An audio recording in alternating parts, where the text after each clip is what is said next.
Hello, সবাই কেমন আছেন? আশা করি সবাই খুব ভালো আছেন, সুস্থ আছেন, সুন্দর আছেন এবং হাসিখুশি আছেন। আমি শম্ভু মুখার্জি অশরীরী চ্যানেলে আপনাদের সঙ্গে আজ বুধবার।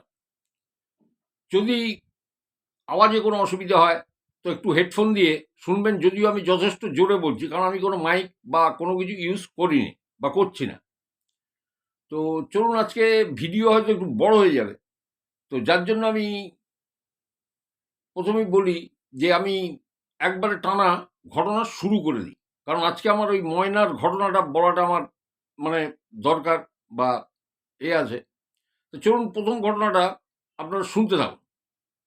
এই প্রথম ঘটনাটা, যে ছেলেটি আমাকে পাঠিয়েছে তার বাড়ি মানে আমাদের এই বনগা লাইনে, হাবড়া অথবা অশোকনগর, এই দুটো জায়গার একটা জায়গায়। আমি জানি কোন জায়গাটা, আমি একজ্যাক্টটা বললাম না, ঠিক আছে? তো ছেলেটি বলছে যে এর সঙ্গে একটি বন্ধু পড়তো। হ্যাঁ, ক্লাস 1 থেকে 12 পর্যন্ত একসাথে পড়াশুনো করেছে। ছেলেটার নাম হচ্ছে কালা। ছেলেটির নাম কালা।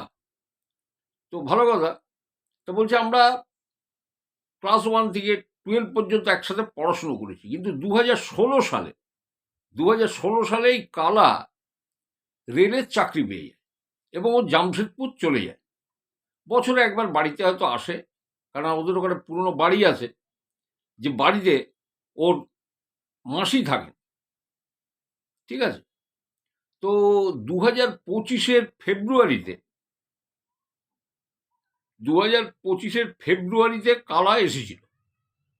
তখন কালা এই ঘটনাটা শোনায়। ঘটনাটা কি ছিল?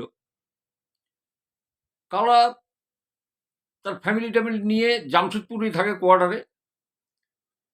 এবং কালা রেডে যা রেডে ওর যা কাজ, আমাদের ট্রেনটা যে ট্রাকের উপর দিয়ে যায়, অর্থাৎ যে রেডের উপর দিয়ে বা লাইনের উপর দিয়ে যায়, সেই ট্রাক মেনটেন্যান্সের কাজ, ঠিক আছে? এবারে ও বলছে 2025-এর ডিসেম্বর, শীতের রাতে ওর ডিউটি পড়েছে। তো শিফটিং ডিউটি থাকতো, নাইটেও থাকতো, কখনো ডেতেও থাকতো। 8 ঘন্টা করে ডিউটি। নাইট ডিউটি হচ্ছে 10টা থেকে সকাল 6টা পর্যন্ত। তো বলছে যে বেরিয়েছি, এবং সেদিন ডিসেম্বরে মানে সব থেকে বোধহয় ওখানে শীতলতম দিন ছিল। মানে তাপমাত্রার পারদ 8 থেকে 9 ডিগ্রি পর্যন্ত নেমে গেছিল, প্রচণ্ড ঠান্ডা। তো বললো আমাদের হাতে যেমন ওই বিশাল বড় টর্চ থাকে, টর্চ, তারপরে একটা হাতুড়ি থাকে, যেটা মানে বড় লম্বা, যেটা ওই ইয়েটা দেখে, লাইনগুলো চেক করে, মানে ঠুকে ঠুকে দেখে। বলে সাথে আমার এক কলিগ, সেই ছেলেটি নতুন, 7 দিন মাত্র জয়েন করেছে, 3 সাতেক আগে জয়েন করেছে, নিউ কামান। তো বলে দুজনে যাচ্ছি। তো বলছে আমরা ওই রেল লাইনের উপর দিয়ে হাঁটছি, আমরা হাঁটছি আপের দিকে, আপ লাইন ধরে আমরা হাঁটছি, কারণ সামনাসামনি মুখ করে ওদিক দিয়ে ট্রেন আসছে তো দেখতে পাবে। বলছে পাশেই ডাউন লাইন, তাছাড়া আরো অনেকগুলো লাইন ওখান থেকে রয়েছে। তো বলছে আমরা যাচ্ছি আমাদের কাজ করতে করতে, 2-3 কিলোমিটার আমরা চলেও গেছি এই করতে করতে। এবং যখন আমরা ওই শীতের রাত্রে ওইভাবে হাঁটছি, ওই আপ লাইনের উপর দিয়ে হঠাৎই ডাউন লাইনে একটা ট্রেন আমাদের পাস করে গেল। ডাউন লাইন দিয়ে একটা ট্রেন ডাউনের দিকে চলে গেল, এটা ওরা দেখেছে। বলে এরপর আমরা হাঁটছি হাঁটছি, তো হঠাৎ দেখি ওই ডাউন লাইনে লুঙ্গি পরা, গায়ে স্যান্ডো গেঞ্জি একটা লোক, সে আমাদের সাথে, ওই আমরা আপ লাইন দিয়ে হেঁটে যাচ্ছি, ও ডাউন লাইন দিয়ে সমান্তরালভাবে আমাদের সাথে হেঁটে যাচ্ছে, একদম ইকুয়াল, প্যারালাল, ওইভাবে হাঁটছে। তো কারা বলছে, যে আমার বন্ধু বলছে যে এই কি রে বাবা, এ তো মানে এত ঠান্ডার মধ্যে এই লোকটা একটা লুঙ্গি আর গেঞ্জি গায়ে, হ্যাঁ, এর কি শীত টিত লাগছে না? তো তখন কালা বলেছে যে এই মনে হয় রেলের ওই ধারে যে বস্তি ঝুপড়ি টুপড়িগুলো আছে, ওখানকার কোনো মাতাল টাতাল হবে, ও রাতের বেলায় বেরিয়ে গেছে, তাহলে পাগল হবে। তাহলে এত রাতে কে ডাউন লাইনের উপর দিয়ে এরকম হাঁটাচলা করবে? তো যাই হোক, লোকটা হেঁটে যাচ্ছে, বলছে আমরাও হাঁটছি, গা কনি, ওর গায়ে টর্চও মেরেছে। লোকটার গায়ে যখন টর্চটা মেরেছে, তখন কালা বলছে যে একটা জিনিস আমি লক্ষ্য করেছি, যে লোকটা কিছু বলতে চাইছে কিন্তু ও বলতে পারছে না। ওর গলাটা মনে হয় কেউ চেপে ধরছে, আর চোখ দুটো ঠিকরে বেরিয়ে আসার মতো। লোকটার চেহারায় যা দেখেছি সেইটুকু। তা বলছে আমরা আর কর্ণপাত করিনি, আমরা হাঁটতে যাচ্ছি। বলছে যে 250 কি 200 মিটার মতো হেঁটেছি, হঠাৎ লোকটা গায়েব, আর নেই। ওই ট্র্যাকের পরেই আর নেই। এবারে ডাউন লাইনের পরেও তো, তারপরেও তো মানে অনেকগুলো লাইন রয়েছে। এবার লোকটা যদি কোনো জায়গাতে সরে যায়, তাহলে তো পরিষ্কার বোঝাই যাবে বা ওদের চোখে পড়বে। তা কালা বলছে কুয়াশাও ছিল, যার জন্য আমরা তো গা করিনি। এইবার আরো কিছুটা আমরা এগিয়েছি, কয়েকশো মিটার এগিয়ে গেছি, ওখানে একটা রেল গেট আছে। সেই রেল গেটের সামনে গিয়ে বলো আমি আর আমার কলিগ ওই গেটম্যানের সাথে কথাবার্তা বলছি, এই ডিউটির ব্যাপার নিয়ে আর কি কথা হচ্ছে। হঠাৎই ওই পিছনের বস্তি দিয়ে 5-7 জন লোক হাঁপাতে এসে বলছে যে ডাউন লাইনে একটা কাটা পড়েছে, ডাউন লাইনে একটা কাটা পড়েছে। তো বেশ, কাটা পড়েছে আমি শুনে বললাম সে কি, আমরা তো আস্তে আস্তে ডাউন ট্রেনটা পাস করলো, তো চলো ওদের পিছনে আমরা ছুটতে লাগলাম। প্রায় 500 মিটার দূরে গিয়ে যা দেখলাম, আমি আমার জীবনে ওই জিনিস আমি কখনো দেখিনি, মানে আমি জীবনে ভুলতে পারবো না। আর ওই রেলে কাটা ছিন্নভিন্ন দেহ দেখে আমার যে সঙ্গী, যে 7 দিন হলো জয়েন করেছে, ও ওখানে সেন্সলেস হয়ে গেল। আমি খালি টর্চ মেরে দেখলাম যে লোকটা আমাদের ওই প্যারালাল ডাউন লাইন দিয়ে হাঁটছিল এবং গায়ে স্যান্ডো গেঞ্জি ছিল, সেই লোকটার এই লোকটা সেম টু সেম, মানে কোনো ফারাক নেই। সেই লুঙ্গি পরা, ওই স্যান্ডো গেঞ্জি গায়ে, মুখের অবয়ব সব কিছু দেখে কালা বলছে যে আমি ওখানে দাঁড়াবার ক্ষমতা আমার নেই। এটা কি করে সম্ভব? এই লোকটাকেই তো মানে কয়েকশো মিটার আগে আমাদের সাথে হাঁটতে দেখেছি। লোকটা কিছু বলতে চাইছিল এবং কাটা বডিটা যেভাবে পড়ে আছে, তখনও লোকটার মানে মুখের অভিব্যক্তিটা এইরকম যেন কিছু বলতে চাইছে, বলতে পারছে না, চোখ দুটো ঠিকরে বেরিয়ে আসে। তো কালা বলল যে আমি মানে এত শখ, মানে এমন ধাক্কা খেয়েছি যে এই জিনিসটা আমি জীবনে কখনো দেখিনি ভাই, যে এইরকম কি করে হয়। বললো আমি সকালবেলায়, বললো আমার ওই সঙ্গীত তো জল টল দিয়েও তো জ্ঞান ট্যান ফেরানো হলো, সকালে রিপোর্ট জমা দিলাম, দিয়ে আমি সেই যে কোয়ার্টারে ঢুকলাম, বললো আমি ভাই 15 দিন অফিস যেতে পারিনি, 15 দিন আমি কাজে জয়েনই করতে পারি। ওই রিপোর্টটা জমা করে এসে আমি যে কোয়ার্টারে ঢুকেছি, আর আমি 15 দিন সবসময় আমার মাথার মধ্যে ওই জিনিসটা ঘুরছে, আর মানে শরীরটা খারাপ লাগছে। তো এইরকম অবস্থা হয়ে গেছিল। এই ভয়ঙ্কর ঘটনাটা শুনেছিল। দেখুন, কখনো কখনো না এইরকম আচম্বিতে এরকম ঘটনা ঘটে, যার সাথে ঘটবে সেই বলতে পারবে। আপনি যখন অন্য কাউকে বলতে যাবেন, তখন আপনাকে হয় পাগল সাব্যস্ত করবে, তারা তো বলবে আপনি নেশা করেছেন, কিছু একটা বলে আপনাকে দেবে। কিন্তু যাদের সঙ্গে হয় তারা জানে, তারা বলতে পারবে যে হ্যাঁ, তারা এই জিনিসটা সাক্ষী বা ছিল। আমি ঘটনাটা এক্সাক্ট আপনাদের জানালাম, আপনাদের কেমন লাগলো আপনারা জানাবেন। আমি পরবর্তী ঘটনায় চলে যাই। এই পরবর্তী ঘটনাটা পূর্ব বর্ধমানে। আমি এই যে রেলের ঘটনাটা বললাম, আমি গোবরা স্টেশনের পরে একটা ঘটনা বলেছিলাম। ওই লাইন চেক করতে করতে যাচ্ছে, সেও ওই লাইনের ওই মেনটেন্যান্স করে যারা, তারা গোবরায় ওই ভয়ানক দৃশ্যটা তারা দেখেছিল, যে মুন্ডুইন একটা দেহ, তার ওখান থেকে গোঙানির আওয়াজ বেরোচ্ছে। অথচ সে কিন্তু মারা গেছিল অনেক আগে, ছেলেটি। এবং ওর পাশেই যে মানে এলাকাটা আছে, ওটার নাম হচ্ছে নৈটি। তো ওখানকার একটা মেয়ে জানিয়েছিল, আপনি যে ঘটনা বলেছেন ঘটনাটা ঠিক আছে, আমরা নৈটির লোক, আমরা জানি।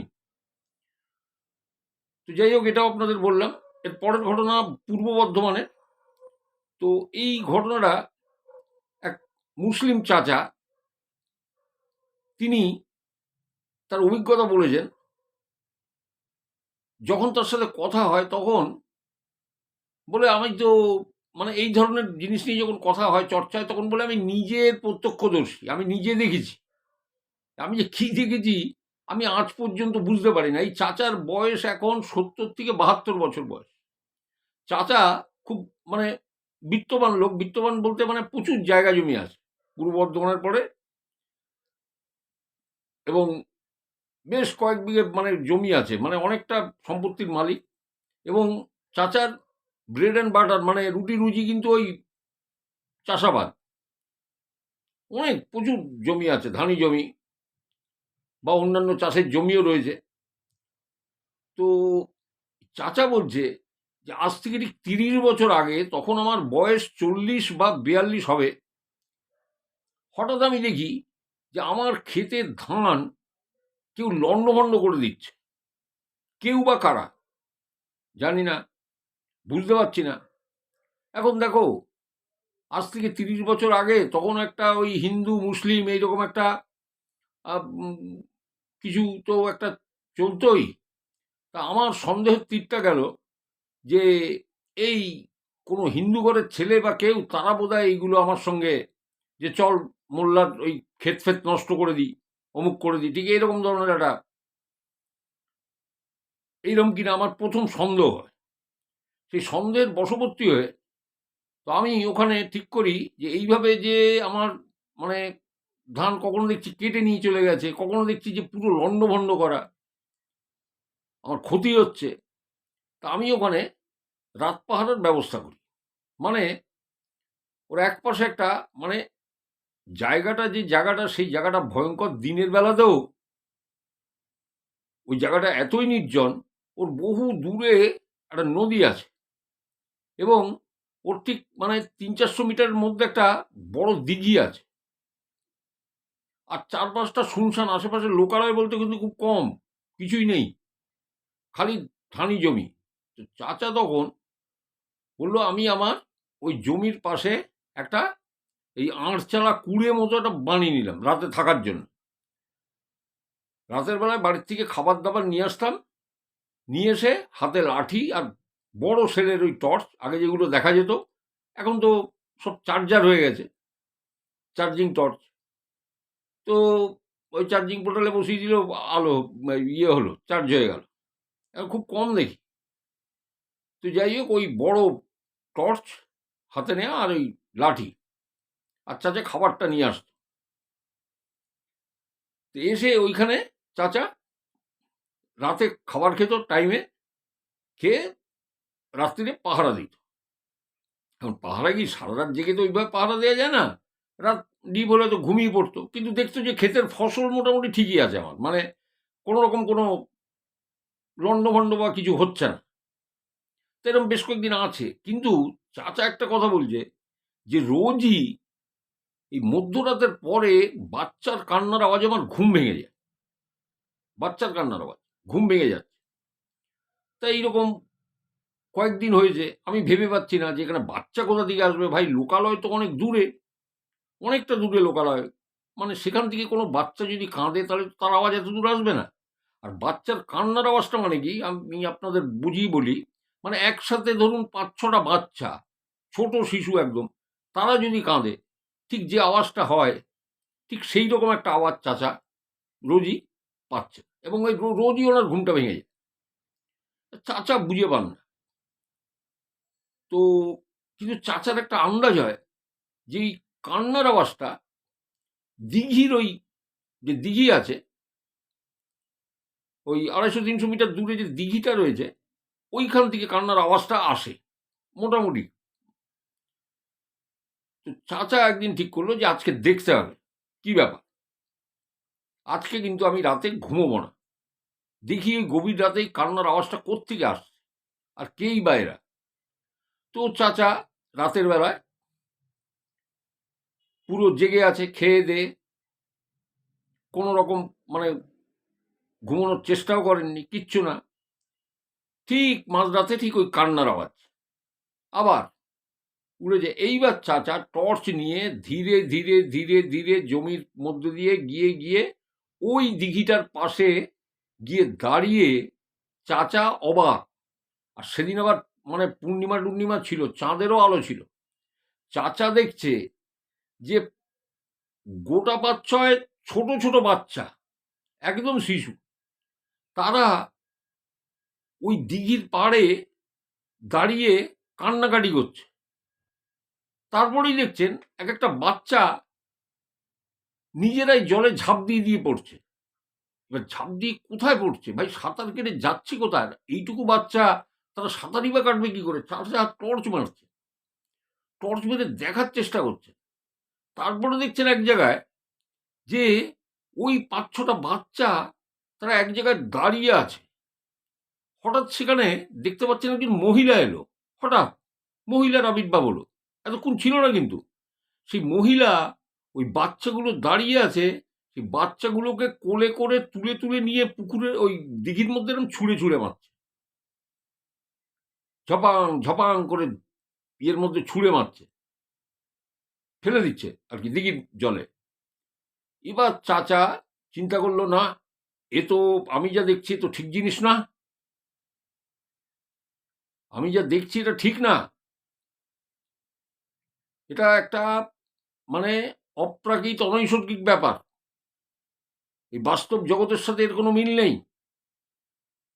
উনি তখন মানে আমরা যেমন হিন্দু ধর্ম মতে আমরা যেমন রাম নাম জপ করি বা ঠাকুরদেব ওনাদেরও আছে, উনিও সেই মন্ত্র জপ বললে আমি আমি জানি মন্ত্রটা, আমি মন্ত্র জপ করতে লাগলাম এবং আমি গাত্রবন্ধনও করতে জানতাম আমাদের মুসলিম মতে, সেই মতো গাত্রবন্ধনও করে নিলাম এবং আমি আমার ওই ডেরাতে ফিরে আসলাম।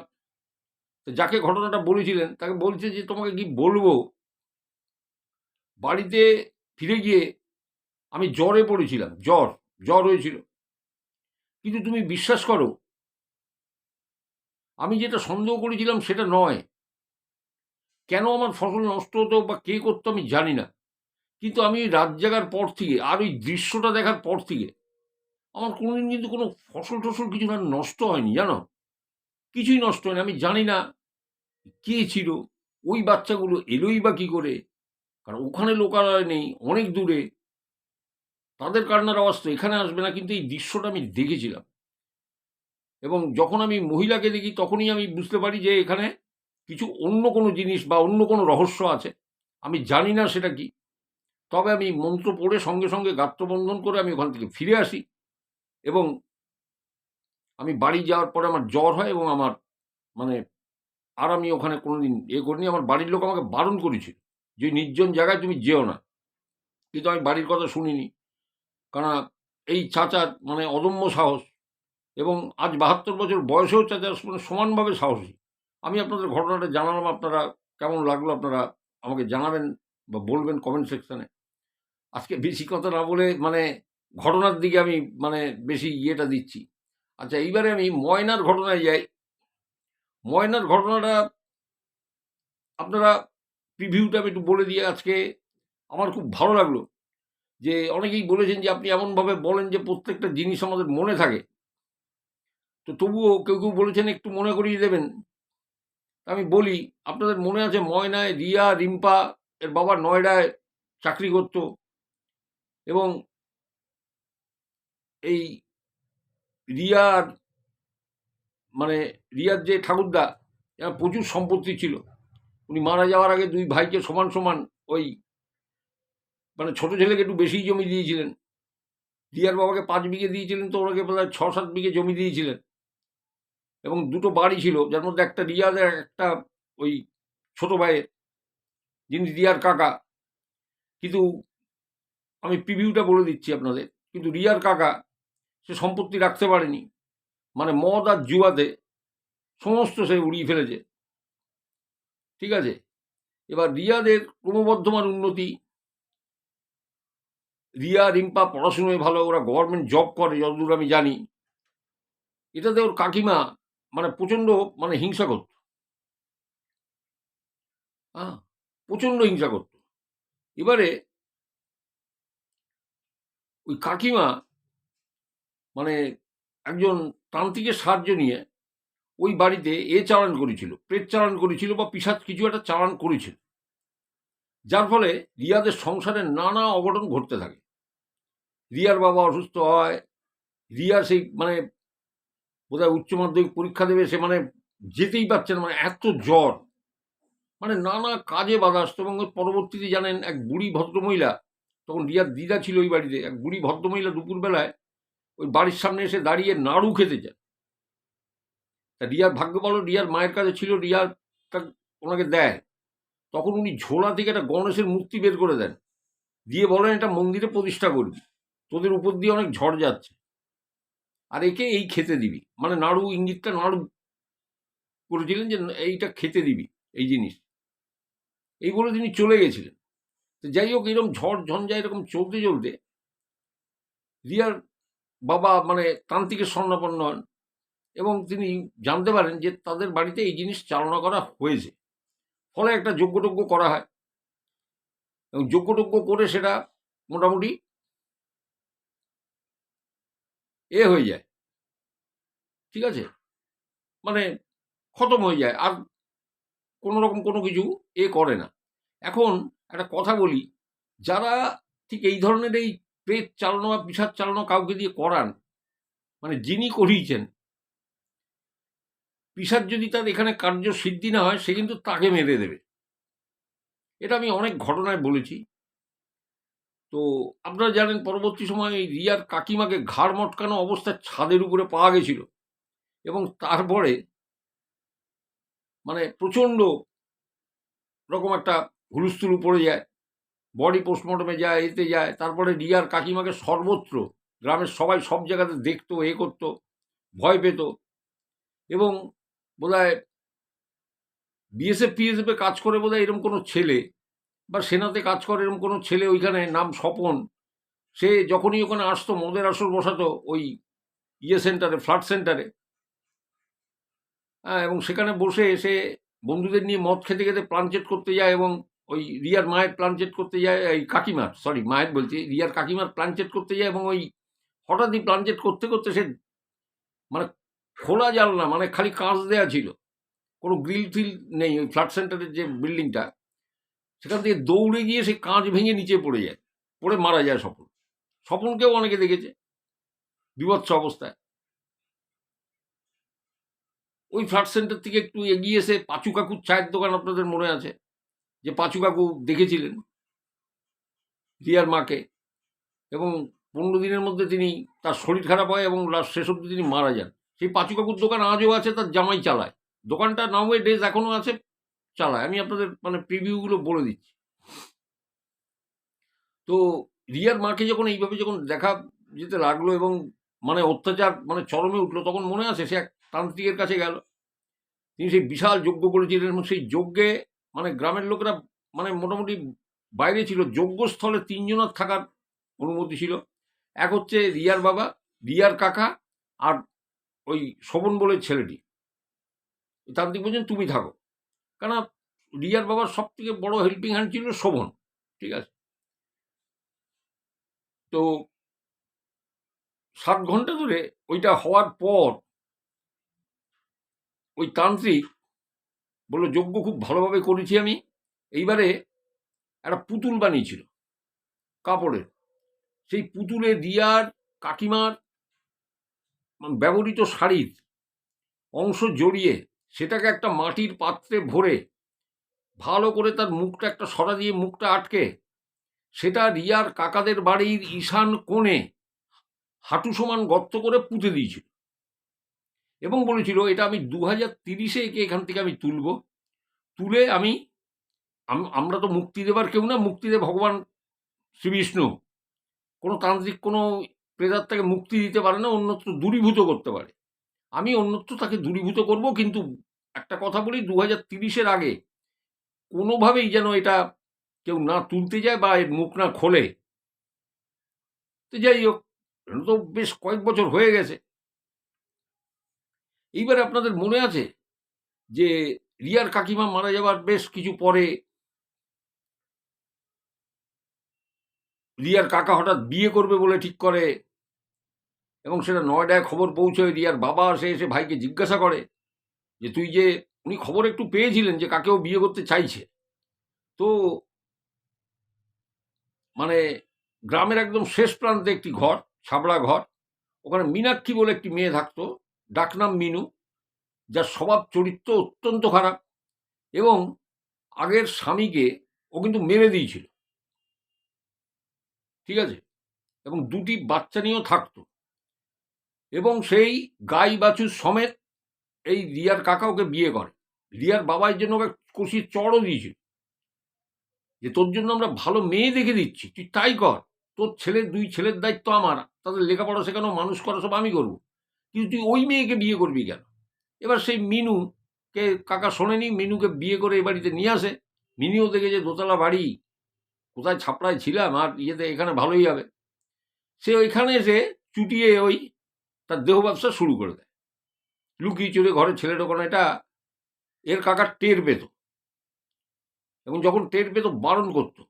তাই মিনু একটা কাজ করে, ওর কাকাকে, ওরা আত্মীয় যে বাইরে রাজ্যে কাজ করে, মানে পরিযায়ী শ্রমিক হিসেবে, ওর কাকাকে সেখানে পাঠিয়ে দেয়।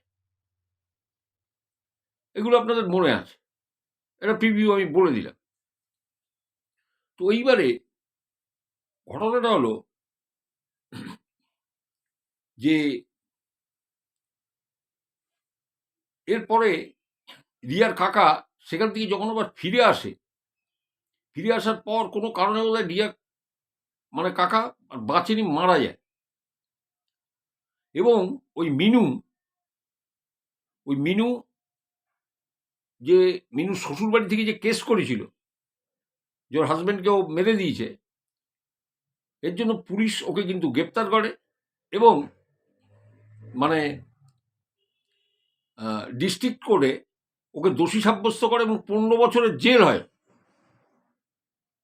এবং তখন যখন এটা হয়, তখন কিন্তু এই মিনুর যে আগের পক্ষের 2 ছেলে,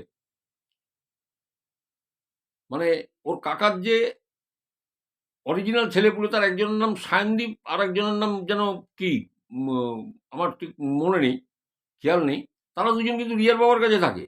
থাকে 2 সেই আগের পক্ষের স্বামীর সেই 2 ছেলে নিয়ে।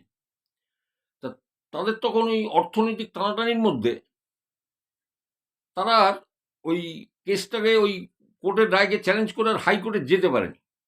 তারপর যখন 2-4 বছর গেছে, একটু মানে টাকা পয়সা জোগাড় টোগাড় করে ওরা করেছে কি, ওই মিনুর 2 ছেলে, তারা ওই ডিস্ট্রিক্ট কোর্টের ওই যে রায়টাকে চ্যালেঞ্জ করে হাইকোর্টে নিয়ে গেছে, রিওপেন করেছে কেসটা করে।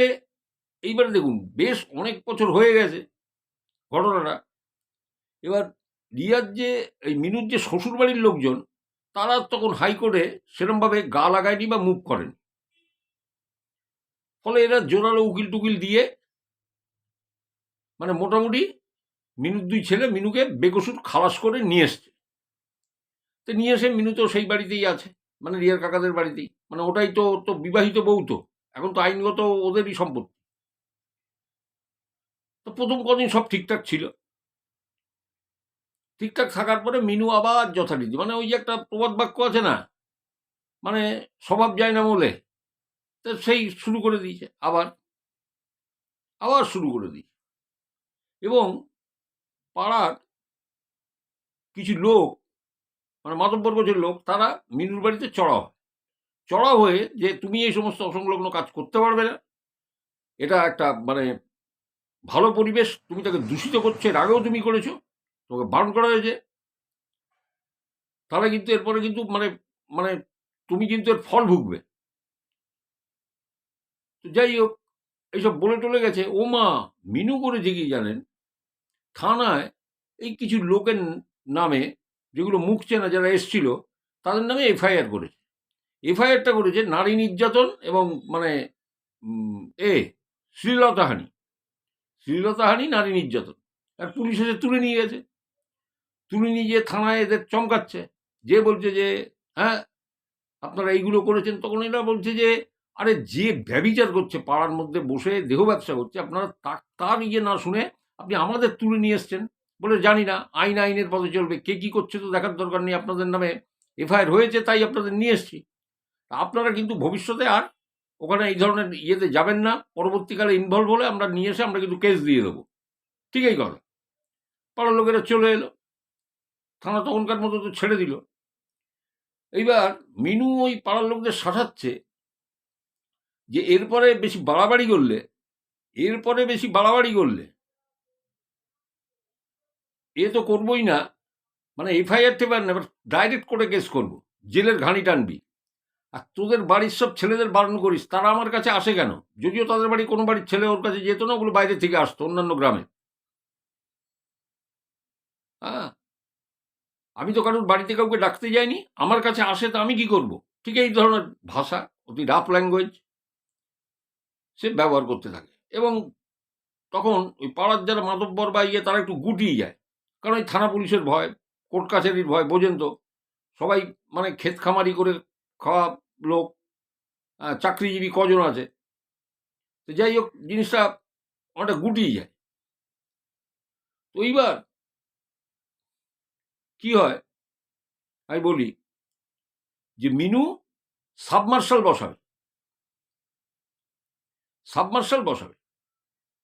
এবার সাবমার্শাল যেখান থেকে বসাবে সেইখানে বোর করা হচ্ছে। এবং আমি আগেই বলেছি যে ঈশান কোণে, ওর কাকার বাড়ি ঈশান কোণে সেই রিয়ার কাকিমার কাপড় জড়ানো সেই পুতুল করে সেটা হাঁটু সমান গর্তে ওই ঈশান কোণে পোতা হয়েছিল, ঠিক ওই জায়গাতেই বোরিং শুরু করে। কেন মিনু তো এসব কিছু জানে না কোথায় কি করা আছে, এবং ওই বোরিং করতে গিয়ে ওটা ভেঙে যায়, ওই ভাঁড়টা ভেঙে যায়। ঠিক আছে, এটা কিন্তু রিয়ার বাবা জানতো, রিয়ার বাবা তখন এখানে ছিলেন, এবং উনি কিন্তু এতে গা লাগাননি, মানে উনি ভাবছেন দৌড় অনেক বছর হয়ে গেছে, কি হবে ওইসব নিয়ে, এইরকম একটা ব্যাপার। কিন্তু এর পরেই ঘটলো চরম সেই দুর্ঘটনা। ওই সাবমার্শালও বসানো হলো এর কয়েকদিন বাদে, সম্ভবত 2024-এর 2রা সেপ্টেম্বর, ঠিক রিয়ার কাকিমাকে ছাদের পরে ঘাড় মটকানো অবস্থায় যেরকম পাওয়া গেছিল, ঠিক মিনুকে ওর কাকার বাড়ির ছাদে পরে ঠিক একই রকম অবস্থায় পাওয়া গেল, ঠিক একই রকম অবস্থায় এদের পাওয়া গেল। এবারে পাড়ায় তো হুলুস্থুলু শুরু, সে লোকজন সেই জমে, পুলিশ সেই বডি নিয়ে গেল, পোস্টমর্টম হলো। মিনুর 2 ছেলে করেছে কি জানেন? পাড়ার যে কিছু গণ্যমান্য লোক আছে তাদের নামে এফআইআর করে অ্যাটেম্প টু মার্ডার, এবং মানে ওর মাকে যে তারাই মেরেছে, মানে এইরকম একটা এফএ করেছে। কিন্তু কোনো প্রমাণ, পুলিশে জিজ্ঞাসাবাদ করেছে, কোনো প্রমাণ নেই, কিছু নেই, ফলে আর কিছু হয়নি কেসটা। তো যাই হোক কয়েকদিন পুরো পুরো চুপচাপ ছিল জিনিসটা। তো শোভন বলছে আমিও শুনেছি যে এরকম এরকম হয়েছিল।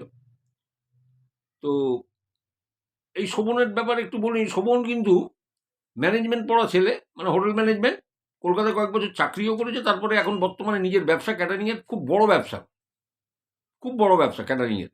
ঠিক আছে, মানে 60-70 জন খালি কর্মচারী আছে, মানে প্যান্ডেল টু লাইট, সমস্ত ককারি, ডিশ প্লেট, এই সেই, মানে ঠাকুর চাকর সার্ভ করার লোকজন মিলে বলছে আমার 60 থেকে 70 জন লোক আছে যারা আমার ক্যাটারিংয়ে কাজ করে। ঠিক আছে, ব্যবসাটাকে দাঁড় করিয়েছে। তো এইবারে মিনু মারা যাওয়ার পরে, ডিসেম্বর 2 তারিখে মারা গেছে, আর ডিসেম্বর মাসটা তো শীতকাল আপনারা জানেন। মানে আপনাদের এটাও আমি বলেছি যে রিয়াদের বাড়ি থেকে বেরিয়ে যে রাস্তাটা গেছে পিছন দিকে, ওইখানে কিছুটা এগোলে পরে, সবগুলো আগে মোরামের ছিল, এখন ওই ঢালাই রাস্তা হয়ে গেছে, তো ওইখান থেকে বেরোলে আপনার খেজুর গাছ, শিরীষ গাছ, আম গাছের বাগান পড়বে। ঠিক আছে, তারপরে একটা বাঁশ বাগান আছে, তার পাশে একটা ডোবা, তারপরে হচ্ছে সব এই ধানি জমি বা এইগুলো শুরু হয়েছে। এবারে ওদের,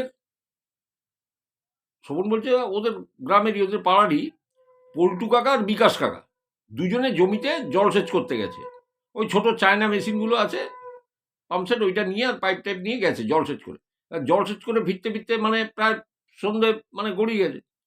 তো যখন আসছে হেঁটে ওই রাস্তাটা দিয়ে, তো আস্তে আস্তে দেখছে যে যখন ওই বাঁশঝাড়টা ক্রস করেছে, তখন ডোবাটা ক্রস করেনি, তখন দেখছে শিরীষ গাছের সাথে আর খেজুর গাছের মধ্যে মানে একটা শাড়ি দিয়ে দোলনা মতো করা, আর তাতে এক মহিলা দোল খাচ্ছে, দুলছে এক মহিলা।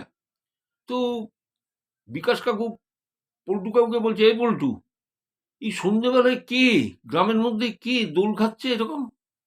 বলে, ঠিক দেখছি তো? তা বলছে, হ্যাঁ, এ তো ঠিকই তো, এ তো এক মহিলা দেখছি, চল তো। তা আরেকটু যখন এগিয়েছে দোয়া পর্যন্ত, হঠাৎ দেখছে সেই দোলনাও নেই, সে মহিলাও নেই, টোটাল গায়ে সেই যে কাপড় দিয়ে টানা বাঁধা আছে খেজুর গাছ থেকে শিরিষ গাছ পর্যন্ত, সেটা নেই, আর সে মহিলাও নেই। এইবারে ডোবাটা যখন সবে ক্রস করেছে, তখন একটা নারী কণ্ঠ শুনতে পাচ্ছে, এই দেখ আমি এখানে, পরিষ্কার বলছে, এই দেখ আমি এখানে।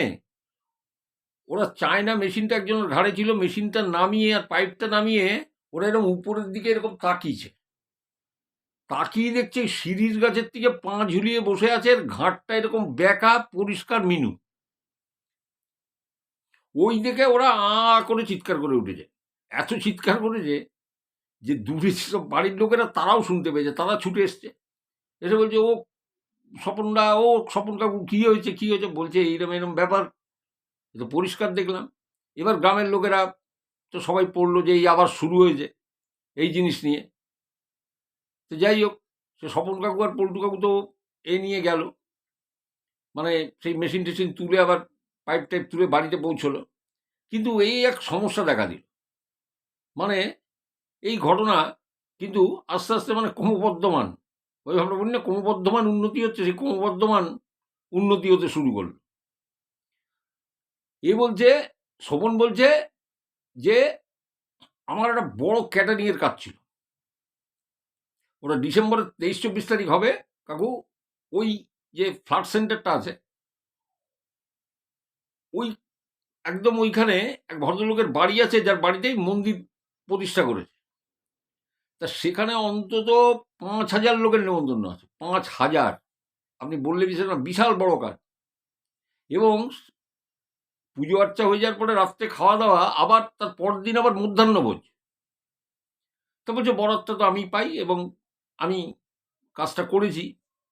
এবার যেদিন লোকে রাত্রে খাওয়া দাওয়া করছে, পরের দিন আবার মধ্যাহ্নভোজের ব্যাপার আছে, তার রান্না আবার শুরু করতে হবে, সবজি টবজি কাটতে হবে। তা ওই ভদ্রলোক শোভন বলছে যে আমাকে ডেকে পাঠান রাত 10টা নাগাদ, যে শোভন তুমি আসো, টাকাটা তুমি পেমেন্ট নিয়ে যাও। তো শোভন গেছে, তাহলে আমি পৌঁছেছি, পৌঁছে উনি আমাকে পেমেন্ট দিয়েছেন। এবার পয়সা কড়ি পকেটে নিয়ে আমি ওনার সাথে কথা বলতে বলতে, কেন কালকে আবার দুপুরের খাওয়া দাওয়া আছে, তা তার আবার তরকারি কাটাটা শুরু হয়ে গেছে। তা ভদ্রলোককে বললাম, চিন্তা করবেন না, সবই সুন্দরভাবে হয়ে যাবে, অসুবিধার কিছু নেই। এবার বলতে বলতে রাত 12টা হয়ে গেছে। বললো, আমি এবার চিন্তা করছি না বাড়ি ফিরবো কী করে, মানে বাড়ি ফিরবো কী করে, মানে অন্য কোনো কারণে না, কোনো ভৌতিক ভয় ভয় কিছু এইসব কিছু না, মানে রাস্তায় চুরি ছিনতাই এগুলো তো হতেই পারে, ছিনতাই টিনতাই, মানে অতগুলো টাকা নিয়ে ফিরছি। তো যাই হোক, আমার স্কুটি আছে, স্কুটিতে আমি ইয়েতে ঢুকিয়ে আমি বাড়ির দিকে রওনা দিয়েছি রাত 12টা বাজে। তো ও আমাকে বলছে, কাকু আপনাকে আমি বলেছি যে ওই ফ্লাড সেন্টারের ওখান দিয়ে আসতে গিয়ে ডান দিকে একটা খাল পড়ে, যে খালে স্করপিও গাড়ি পড়ে গেছিল, দেখুন আমার ভিডিওতে আছে, বলেছি ওই ইয়ের কাকিমার যখন সেই অপমৃত্যুটা হয়, তারপরে পুলিশ টহল দিতে এসে স্করপিও বলে ওই খালটা, ওইটা পার করে আবার 100 মিটার কংক্রিটের একটা পুল আছে, ঠিক আছে? তা বলছে, আমি ওই ফ্লাড সেন্টারে বলে ওই পুলটা আপনি পার করলেন, ওখানে নিচে পাঁচু কাকার চায়ের দোকান, যেটা পাঁচু কাকা তো মারা গেছেন, পাঁচু কাকার জামাই এখনো চালায়, চায়ের দোকানটা এখনো আছে। তো বলছে, আমি পুলটার পরে উঠেছি, আমার হেডলাইটে দেখতে পাচ্ছি পুলের রেলিংয়ের পরে এক মহিলা লাল শাড়ি পরা বসে পা দোলাচ্ছে। তা মিনু মারা গেছে, আমি শুনেছি, আমি দেখেছিও, জানিও, আমার ওসব সম্বন্ধে কিছু না। আমি বলি যে, কে রে ভাই, এই রাত্রিবেলাতে এই মহিলা কে বসে আছে? বলে, আমি যখন আরেকটু এগিয়েছি, আমি দেখি কেউ নেই। এবার আমি দেখছি যে পাঁচু কাকুর চায়ের দোকানের যে টিনের যে চালাটা দেয়া আছে, যেখানে লোকজন গিয়ে বসে, ওই বেঞ্চ পাতা আছে, ওই বেঞ্চে মিনু বসে আছে, পরিষ্কার দেখছি, পরিষ্কার মিনুকে বসে থাকতে দেখছি। বলে, এরপর মানে মানে আমার হাত পা কাঁপা শুরু হয়ে গেছে, যে এই তো মানে আমি তো মানে খারাপ পাল্লায় পড়ে গেছি। বলে আমি যখন আবার এগোচ্ছি গাড়ি নিয়ে, বললো এইবারে না কাকু আমার থেকে 3-4 ফুট দূরত্বে আমি দেখছি দাঁড়িয়ে আছে, আর আমার স্কুটির হেডলাইটটা ওর গায়ে পড়েছে, ওর গা ভেদ করে হেডলাইট চলে যাচ্ছে বাইরে। আমি পরিষ্কার দেখছি মিনু দাঁড়ানো, আমি কিং কর্তব্য বিমূঢ়, আমি কি করব কাকু, আমার কিচ্ছু বুঝতে পারছি না। বলছে মানে বাই চান্স অফ গড হঠাৎ পিছন দিক দিয়ে একটা বোলেরো পিক আপ ভ্যান, মানে মাছের গাড়ি, সে মানে হেডলাইট আর ইয়ে ডিপার করতে করতে করতে করতে মানে প্যাঁপো প্যাঁপো হর্ন বাজাতে বাজাতে আসছে। বলে ওই গাড়িটা এসে পড়াতে সারাস করে দেখি আমার সামনে কেউ নেই, পুরোটা গায়েব। এবং ওই গাড়ির সাথে সাথে আমি কোনো রকমে বাড়িতে এসে পৌঁছাই। বুঝতে পারছেন? কোনো রকমে আমি বাড়িতে এসে পৌঁছাই। তো বলছে যে আমাদের যে মেইন রোডটা গেছে, মেইন রোড থেকে যে রাস্তাটা মানে ক্ষেতের দিকে যে রাস্তাটা চলে গেছে, যেদিকে ধান ক্ষেত আছে, বলে ওই রাস্তাটা তো আগে তো মোরামের ছিল, এখন কংক্রিট হয়ে গেছে, কিন্তু ওখানে ইলেকট্রিসিটি যায়নি, পোল বসানো হয়েছে, মানে লাইট পোস্ট বসেছে, মানে গোটা 50 পরপর পরপর বসেছে, কিন্তু ওগুলো মানে সোলারে ওখানে আলো ওখানে থাকে। তা বলছে স্বপন কাকু বলে এক ভদ্রলোক আছে, তো এই স্বপন কাকু মানে অন্য গ্রামের লোক, ঠিক আছে, বলে আমাদের 3-4টে গ্রাম পরে। এবারে স্বপন কাকু নিজের জমিতে ওই ধান রুইছিল। এবারে ধান রুইতে রুইতে মানে স্বপন কাকু দেখছে যে সন্ধে হয়ে আসছে, তা দেখছে যে আর 2টো রো বাকি আছে, 2টো লাইন, ওটুক করে দিলেই তাহলে হয়ে যায়। তো স্বপন কাকু বললো আর ওটা রাখবো কেন, একবারে ধানগুলো রুইয়ে দিয়ে যায়। তা ওই 2টো সারি কমপ্লিট করে হাত মুখ ধুয়ে সন্ধে হয়ে গেছে, স্বপন কাকু সাইকেল চালিয়ে আসছে ওই রাস্তা দিয়ে। রাস্তায় আলো আছে, সব আছে, স্বপন কাকু হঠাৎ দেখছে যে সাইকেলটা একটা জার্কিং করলো, একটা জার্ক করলো, মনে হলো পিছনে এসে কেউ বসলো। এবং স্বপন কাকুর একটা মানে কাঁধে একটা হাত রেখেছে, হাতটা ভয়ঙ্কর রকমের ঠান্ডা। এবার সামনে হ্যান্ডেলটা এরকম নড়বড় করছে। তো স্বপন কাকু বলছে কে রে ভাই, সাইকেলে বসলো, ব্রেকটা কষে সাইকেলের ব্রেকটা থামিয়ে ব্রেক করে একটা পা মাটিতে দিয়ে পিছনে ক্যারিয়ারের দিকে এরমভাবে তাকিয়েছে, ঘুরে এরম করে তাকিয়েছে। ক্যারিয়ারে কে এসে বসলো, দেখছে কিম্বুত কিমাকার ঘাড় ব্যাকা এক মহিলা, বিভৎসতার মুখ। স্বপন কাকু ওখানে বাঁচাও বাঁচাও বলে এমন চিৎকার করে অজ্ঞান হয়েছে যে বড় রাস্তা দিয়ে যে একজন দুজন যাচ্ছিল তারা দৌড়েই রাস্তার দিকে গেছে, ঢুকে গেছে ওই ক্ষেতের রাস্তার দিকে। ঢুকে গিয়ে তারপর আরো লোকজন জড়ো হয়েছে, তারা স্বপন কাকুর সেই চোখে মুখে জল টল দিয়ে, বোঝেন শীতকাল তাও কি অবস্থা, মানে লোকটার গলদ ঘর্ম অবস্থা, তার মানে চোখে মুখে মাথায় ফাথায় জল টল দিয়ে তাকে সুস্থ করে। এবার স্বপন কাকু জিজ্ঞেস করে কি হয়েছিল, স্বপন কাকু সব বলেছে যে এই ব্যাপার। আমি তো জানি না, মানে স্বপন কাকুর জানারও কথা না যে এখানে মিনু বলে কেউ ছিল মারা গেছে, কেন উনি 2-3টে গ্রামে পরের লোক, উনি ওনার ক্ষেতের কাজ করে ফিরছিলেন, উনি তো সব কিছু জানেন না, তো ওনার সাথে হবে কেন। এবার গ্রামের লোকেরা কিন্তু খুব চিন্তায় পড়ে গেল, জানেন তো। এইবারে বললো তো একটা বিহিত করতে হবে, সেই তান্ত্রিকের কাছে আবার চলো, সেই তান্ত্রিকের কাছে যা হলো, গিয়ে ওই বলা হলো যে আপনি যে সেই 2030-এ যে ভাগটা আপনি বলেছিলেন ওখান থেকে সরিয়ে দেবেন, সেটা তো একদম ভেঙে গেছে, এই ব্যাপার হয়েছে, এবং তারপরে এই ঘটনা ঘটেছে। তখন ওই তান্ত্রিক শুনে সমস্ত বলেন যে খুব সাংঘাতিক মানে বাজে কাজ হয়েছে, এবং যে মারা গেছে সে তো মোটেও ভালো না, এবং তার যে প্রেতটা সেটা পিশাচজনিতে চলে গেছে, ফলে ও আরো মারাত্মক শক্তিশালী হয়ে গেছে। যাক আমি চেষ্টা করব, এই কিন্তু করতে হবে, বলে যা করতে হবে করুন, যত টাকা খরচা আমরা গ্রাম থেকে তুলে আমরা করবো, আপনি করুন। এবং তখন ওই তান্ত্রিক আসে, আবার ওই সেই যজ্ঞ-টজ্ঞ করে সেটাকে দূরীভূত করা হয়। দূরীভূত করার পরে তো বলছে যে এখন সুমন বলছে যে এখন মোটামুটি সব ঠিকঠাক আছে, কোনো অসুবিধে কিছু নেই কাকু, সমস্ত কিছু স্বাভাবিক, এর পরে আর কোনো ঘটনা আমি শুনিনি। তবে ওই ক্ষেতের দিকের যে রাস্তাটা গেছে, যেটা আগে মোরামের ছিল এখন ঢালাই হয়েছে, বলে ওখানে রিয়ার বাবা 1 বিঘে জমি কিনেছিলেন চাষ করবেন বলে, তো শখে কিনেছিলেন, এমনি তো জমি আছেই ওনার। তা বললো পরে ওখানে তিনি পুকুর কেটে ওই 1 বিঘের উপরে পুকুর কেটে ওখানে গলদা চিংড়ির চাষ করবেন বলে, কিন্তু ওনার লোকসান হয়।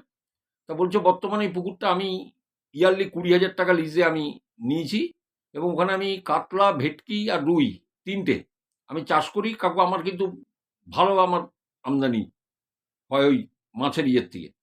আর আমি তো চাকরি ছেড়ে দিয়েছি, ক্যাটারিংয়ের ব্যবসা আমি অনেক দিন থেকেই শুরু করেছি। এখন মানে সাফল্যের সঙ্গে দাঁড়িয়ে আছি। তো যাই হোক, এইটা ছিল ঘটনা কাকু। আপনাকে আমি পাঠালাম বাদবাকি পার্টটা, এবং আপনাদেরও আমি বললাম। আশা করি যারা আগের পার্টটা শুনেছেন তাদের মনে পড়ে গেল অনেক কিছু। এবার আমি কতটা, আমার থেকে হয়তো আপনাদের বেশি মনে পড়বে, কারণ আপনারা এত গভীরভাবে এগুলো মানে শোনেন যে মানে অনেক সময় আমি ভুল বললেও আপনাদের কখনো ভুল হবার নয়। তো যাই হোক, এইটা ছিল ময়নার কিন্তু লাস্ট ঘটনা। দেখুন, যার অন্ত ভালো তার সব ভালো, শেষ ভালো তার সব ভালো। এই মিনু বা এই যে ভালো নাম মীনাক্ষী, এ তো মানে খুবই বাজে ধরনের মহিলা। এবং যখন দেখেছে যে দোতলা বাড়ি, অত বড় একটা পুকুরের অর্ধেকটা ভাগ আছে, এই সমস্ত দেখে টেকে মানে একেই জপিয়ে দিয়েছে, বুঝেছেন তো। আরও কাকার আগে বোকার মতো বিয়ে করে নিয়ে এসছে। তো যাই হোক, ওই সায়নদীপ আর ইয়ে যে ছোটো কাকার যে আগের পক্ষের যে ছেলে, তার তো রিয়ার বাবা মানুষ টানুষ করছে, তারা বোধহয় চাকরি বাকরিও করে, ঠিক আছে। তো আপনাদের কেমন লাগলো আপনারা জানাবেন। সবাই খুব ভালো থাকুন, সুস্থ থাকুন, আনন্দে থাকুন, হাসি খুশি থাকুন, চ্যানেলের পাশে থাকুন। একটা অনুরোধ খালি করব, যখন চ্যানেলটাতে কেউ লাইক দেবেন, যদি হাইপ বলে কোনো ইয়ে আসে, হাইপটা একটু করে দেবেন, তাহলে অনেকের কাছেই ভিডিও পৌঁছবে।